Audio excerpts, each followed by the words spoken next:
Girls, last video में मैंने आपके साथ डिस्कस किया था complexation tendencies of alkali metals, ठीक है, जिसमें मैंने आपको बताया था कि क्योंकि एल्कली मेटल की टेंडेंसी कम होती है कॉम्प्लेक्स बनाने की, तो उनके लिए आपको स्ट्रॉन्ग कॉम्प्लेक्स लेने पड़ते हैं।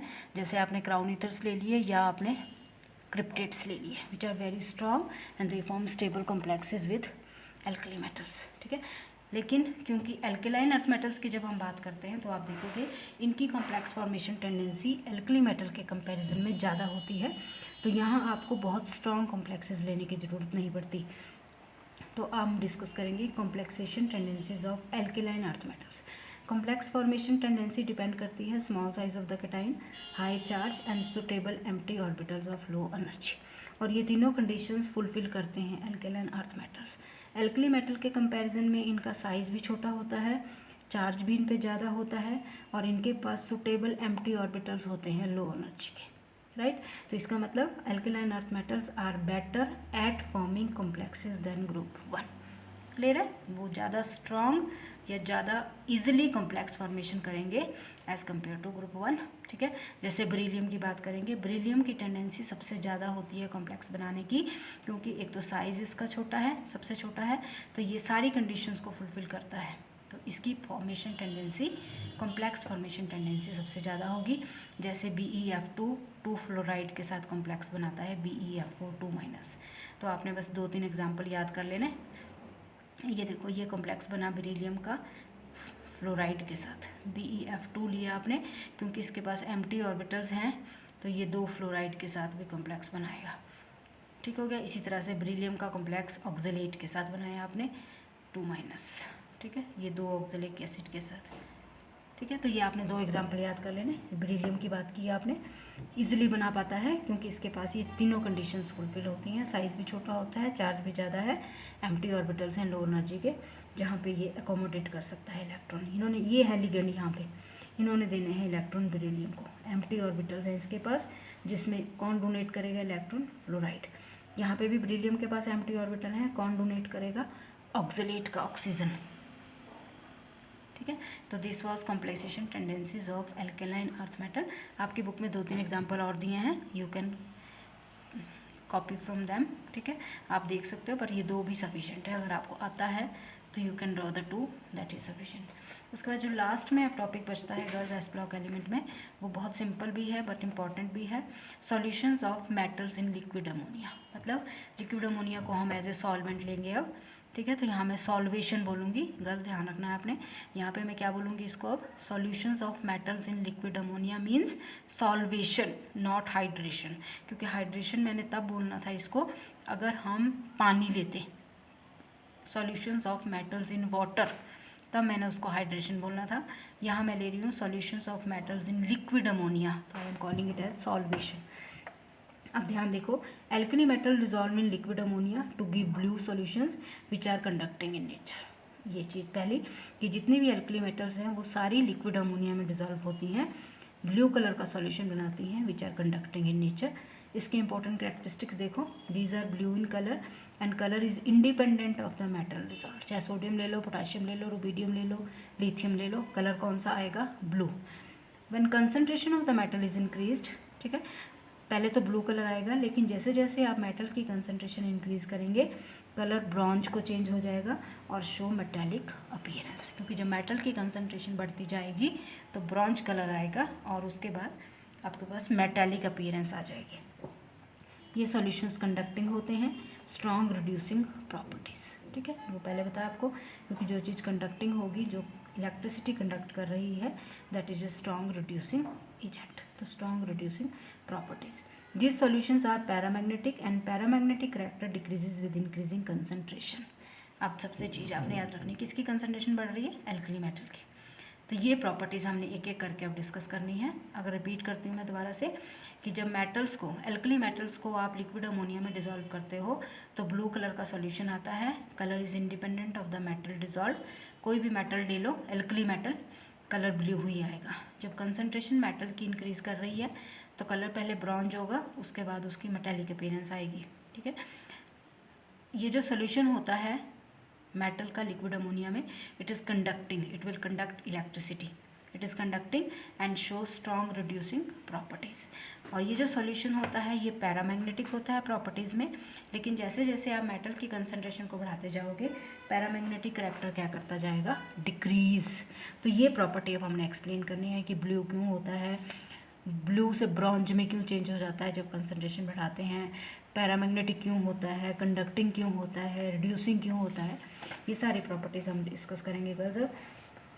तो अब आपने देखनी है, पांचवी भी है एक characteristic, if reagents are pure and dry sodium solution in liquid ammonia are stable and are preserved for several days. ये भी एक प्रॉपर्टी है इनकी कि अगर आप प्योर और ड्राई अमोनिया लेते हो, अमोनिया तो नहीं आप ड्राई बोलोगे बट प्योर लेते हो, और सोडियम प्योर लेते हो, ड्राई लेते हो, तो उस सॉल्यूशन को आप बहुत टाइम तक प्रिजर्व कर सकते हो because that solution is stable. अब है इसके क्यों होता है ब्लू कलर, या क्यों होते हैं कंडक्टिंग, वो हम एक्सप्लेन करेंगे। ये देखो इधर सोडियम लिया, लिक्विड अमोनिया में डाला, क्या होगा, क्योंकि ये इलेक्ट्रोपॉजिटिव है, एक इलेक्ट्रॉन है इसके आउटरमोस्ट शेल में, इसने वो देना है Na+ इलेक्ट्रॉन दे दिया, ठीक है। अब क्या होगा कि ये जो Na+ है ये एक्स अमोनिया के साथ रिएक्ट कर जाएगा, इसी में सॉल्यूशन में ही रिएक्ट कर रहा है, अलग से दिखा रहे हैं आपको, सोडियम प्लस अमोनिया के साथ रिएक्ट करके अमोनिएटेड केटाइन बना देगा, और ये जो इलेक्ट्रॉन है सॉल्यूशन में ही लिक्विड अमोनिया के साथ रिएक्ट करके अमोनिएटेड इलेक्ट्रॉन बना देगा। दोबारा से रिपीट कर रही हूँ कि जब आपने सोडियम मेटल को लिक्विड अमोनिया में डाला तो आपके पास बना सोडियम प्लस और इलेक्ट्रॉन। उसी सॉल्यूशन में क्या हुआ कि ये जो सोडियम प्लस थे ये अमोनिया के साथ रिएक्ट करके अमोनिएटेड केटाइन बनाएंगे, और ये इलेक्ट्रॉन अमोनिएटेड इलेक्ट्रॉन बनाएंगे, इनके चारों ओर अमोनिया जुड़ जाएगा, that is nothing, that is solvation, ठीक है, कि ये सॉल्वेशन हो जाएगी, इसके सराउंड भी अमोनिया आ जाएगा, इसके राउंड भी अमोनिया आ जाएगा। अब इसकी कंप्लीट रिएक्शन आप इस तरह से भी दिखा सकते हो, ये मेटल आपने कोई भी मेटल ली, ये पर्टिकुलरली सोडियम लिया, या कोई भी metal alkali metal, sodium potassium rubidium lithium कुछ भी ले लो आप, अमोनिएटेड केटाइन अमोनिएटेड इलेक्ट्रॉन, जो मेटल लेंगे उसका केटाइन बनेगा, इलेक्ट्रॉन ऐसे बनेंगे क्योंकि सभी ने एक इलेक्ट्रॉन देना है। अब क्वेश्चन है कि ब्लू कलर क्यों होता है गर्ल्स, वो आपको पता ही है किसकी वजह से होगा blue colour, because of ammoniated electron, ठीक है। क्यों, क्योंकि ये जो इलेक्ट्रॉन हैं अमोनिएटेड इलेक्ट्रॉन ये फ्री इलेक्ट्रॉन्स हैं, जब ये एनर्जी एब्जॉर्व करेंगे ये एक्साइट होंगे, एक्साइट होकर दोबारा से ग्राउंड स्टेट में आएंगे, they will fall in the visible region, और किस कलर के आएंगे, ब्लू कलर के, ठीक है। तो ध्यान रखना है blue colour of the solution is due to ammoniated electron, clear है। क्यों, क्योंकि जो कलर होता है वो फ्री इलेक्ट्रॉन्स की वजह से ही होता है, दे विल एब्जॉर्ब एनर्जी जब आप उनको हीट करोगे, ठीक है, और they will reflect blue colour. Conducting क्यों है, because of ammoniated electron and ammoniated cation, उसकी वजह से कंडक्टिंग है, दोनों फ्री हैं ये, ठीक है। क्योंकि जो मैंने पहले भी बताया जो इलेक्ट्रिसिटी कंडक्ट होती है that is due to ions या due to electrons, electrons move करते हैं या आयंस मूव करते हैं, तो ये दोनों ही फ्री हैं, दोनों मूव करेंगे, ठीक है, उसकी वजह से कैसी नेचर आएगी, कंडक्टिंग। उसके बाद है पैरामैग्नेटिक क्यों होगा, because of this ammoniated electron, जिनको आप फ्री इलेक्ट्रॉन बोलते हैं, क्योंकि आपको पता है जहाँ भी सिंगल इलेक्ट्रॉन हो उसको कैसा करैक्टर बोला जाता है, पैरामैग्नेटिक, ठीक हो गया।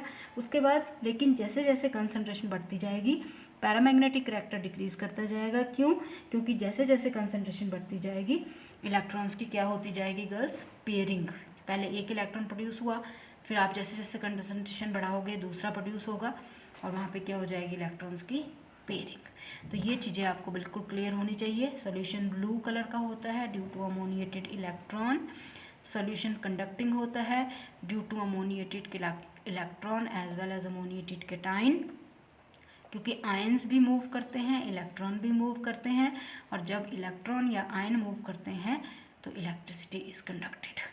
और जो पैरामैग्नेटिक करैक्टर आता है that is due to ammoniated electron, जिनको आप फ्री इलेक्ट्रॉन्स भी बोलते हो, ठीक है। लेकिन जैसे जैसे कंसंट्रेशन बढ़ेगी पैरामैग्नेटिक करैक्टर डिक्रीज करेगा, क्योंकि वहाँ पे क्या होती जाएगी गर्ल्स, पेयरिंग, ठीक है, और पेयरिंग होने से पैरामैग्नेटिक करैक्टर डिक्रीजेस। तो ये देखो आप यहाँ पे इन कंसनट्रेटेड सॉल्यूशन अमोनिएटेड इलेक्ट्रॉन्स, ये दो बन गए, एक बना पहले फिर दूसरा बना, जैसे जैसे आप कंसंट्रेशन बढ़ाते जा रहे हो उनकी क्या हुई, पेयरिंग, और ये तो पैरामैग्नेटिक रहा ही नहीं है, ठीक है। उसी के साथ जैसे जैसे कंसंट्रेशन बढ़ती जाएगी ब्लू कलर ब्रॉन्ज में चेंज हो जाएगा, और उसके बाद वो कलर डिसअपियर हो जाता है, ठीक है। जैसे जैसे मेटल की कंसंट्रेशन बढ़ेगी blue colour changes to bronze and colour disappears finally. और ये रिड्यूसिंग एजेंट क्यों होते हैं वो आपको पता ही है, strong reducing agent because they can, खुद ये लूज़ करके दूसरे में गेन करवाएंगे, ठीक है, खुद ये लूज़ कर रहे हैं और दूसरे में गेन करवाएंगे, तो that means they are strong reducing agent. तो they have strong reducing agent properties, ठीक है, because of ammoniated electron and free electron. और दूसरे आपने याद रखना है कि ये जो होते हैं, ये जैसे जैसे आप इनको एयर में रखते हो एरियल ऑक्सीजन को रिड्यूस करते हैं, क्योंकि मैंने पहले बता दिया they are very strong reducing agent, तो खुद लूज़ करेंगे दूसरे में गेन करवाएंगे, तो ऑक्सीजन को गेन कराएंगे O2 माइनस में कन्वर्ट हो जाएगा, फिर गेन करेगा O2 2 माइनस में, ठीक है। तो ये है they are very powerful strong reducing agent. Aerial oxygen मतलब अगर आप इसको एयर में भी रख दोगे तो एरियल ऑक्सीजन को ही रिड्यूस कर देते हैं, ठीक है। और ये देखो on standing the solution slowly liberates hydrogen as, ठीक है, अगर आप सॉल्यूशन को बहुत टाइम तक रखो थोड़ी देर तो ये हाइड्रोजन लिबरेट करते हैं। मेटल प्लस NH3 मेटल का एमीन बन जाएगा और हाइड्रोजन इज लिबरेटेड। तो these are the properties of alkali metals solution in liquid ammonia, ठीक है। तो 1-2 नंबर के क्वेश्चन में अगर आता है कई बार तो ऐसे पूछा जाता है कि ब्लू कलर का सॉल्यूशन क्यों बनता है, तो आप सिंपली बोलोगे due to ammoniated electron. Conducting nature क्यों आती है, both ammoniated electron as well as ammoniated cation. Paramagnetic character क्यों आता है, again because of ammoniated electron. Powerful reducing agent क्यों होते हैं, अमोनिएटेड इलेक्ट्रॉन की वजह से। जैसे जैसे आप कंसंट्रेशन को इंक्रीज़ करते हो पैरामैग्नेटिक करैक्टर डिक्रीज़ करता है, क्यों, क्योंकि जब कंसंट्रेशन बढ़ेगी मेटल की तो एक के बाद दूसरा इलेक्ट्रॉन प्रोड्यूस होगा, उनकी क्या हो जाएगी पेयरिंग, और जब पेयरिंग हो जाएगी तो paramagnetic character decreases. Reducing agent है वो ये देखो ऑक्सीजन, एरियल ऑक्सीजन को ही रिड्यूस कर देते हैं।